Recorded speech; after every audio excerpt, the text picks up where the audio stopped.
Scratch paper. Okay, so a log is just the inverse of an exponential. Do you remember how we get inverses? Yeah.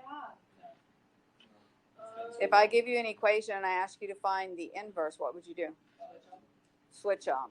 Well, So it's negative 2 and just be 2. Go ahead. Switch.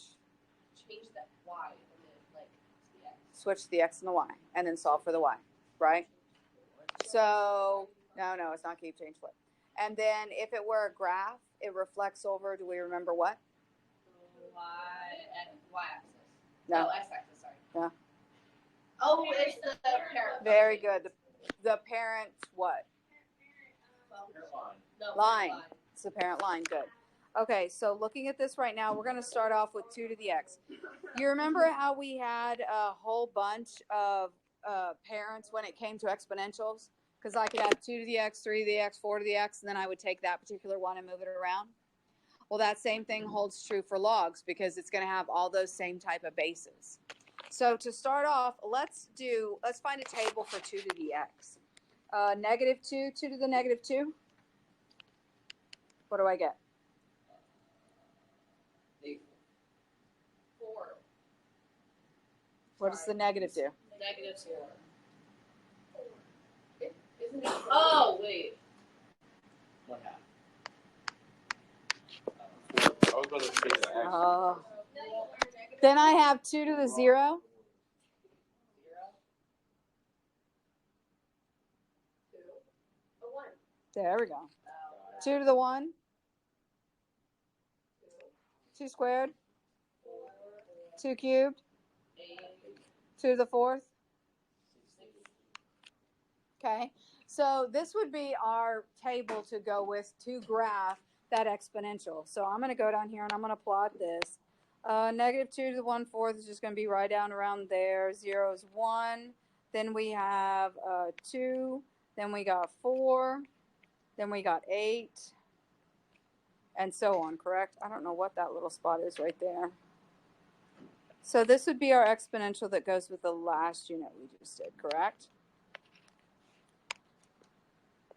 Our parent line is going to go right through here. And so when I do log base 2, it's going to reflect over that line, correct? Yeah. So tell me right now, what is the intercept for the exponential?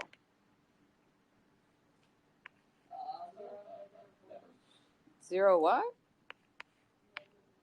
Isn't that a positive one? Never. Right there. Oh. What's the domain? Okay. What's the range?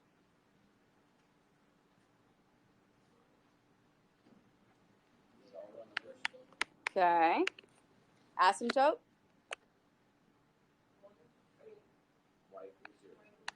Good. Okay, so now we're going to do the inverse of that. So I'm going to take this table, and to get log base 2 of x, I'm going to say it's 1/4 negative 2.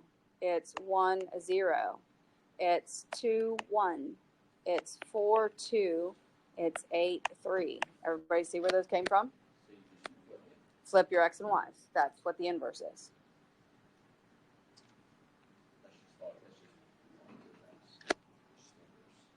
Yes, that's the inverse. So I'm going to graph those points. If I go to 1/4 and negative 2, it's going to be about right there. If I go to 1 0, it's right there. Then I've got 2 1. And then we have 4 2. 8 3. So we have something going like this. Do you see how those two reflect over that red line? If you folded it there, how they'd match up?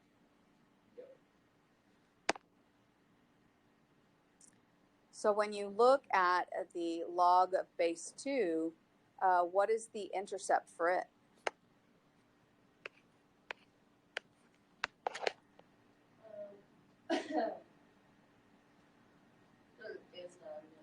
there is. It's just not a y-intercept this time. It's an x-intercept. So 0, 1. No. 1, 0. Notice how when you compare those two, what's happened? We switch. They've just swapped. What's the domain? Negative is infinity. Huh. Are you sure? All the 0 to where? Infinity. Yeah, 0 to infinity. Because don't the x and y swap? So therefore the range of 2 to the x is going to be the domain of log. So now the range is all real numbers. You see how the two of those boxes swap? Now tell me about the asymptote. It's going to be x equals 0. This asymptote is going right along here compared to the other one, which was here. So to graph something with a log base 2, I had to get my 2 to the x table first. Then I swapped them. So let's take a look down here. Graph the inverse by switching the coordinates. Well, we did that. Now consider the other functions. So we did this already. This is what? 3, 2, 0. What gave us 1/4? -2. What gave us 0? 1. -1, right? So that happens to be a rule. I can't do log 2 and get 0. This right here and this right here, both of those values have to be greater than 0. So this is D and E. So what can you tell me about -5? Yeah, take a look at your graph. If I go over here to -5, it's right here, right? Yeah. Where does this teal graph touch that line? Doesn't. It doesn't. So notice how the entire graph is going to be x values greater than 0. Okay, so now they want us to graph a transformation. So it's still the same base 2. So now we're going to take those points and tell me what we're going to do with them. What's this?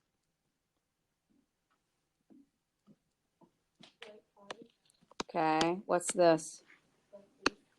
Okay, so I'm going to take each point, and that's exactly what I'm going to do. So the first point I'm going to go to, actually maybe the first thing I'll do is I'll move, I'm going to move the asymptote. It's supposed to go right 5. So I'm going to make it right 5.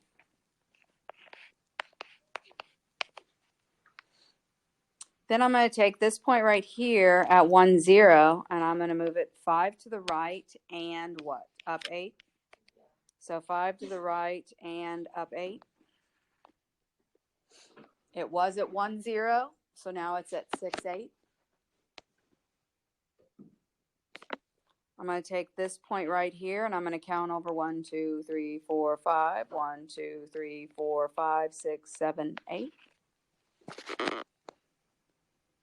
And I'm going to do the same thing with each point. 1, 2, 3, 4, 5. 1, 2, 3, 4, 5, 6, 7, 8.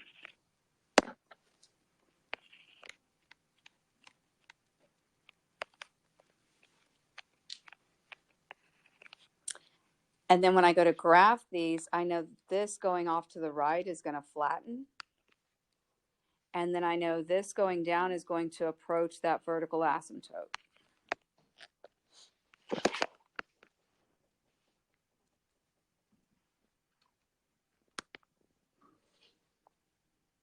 We okay with that?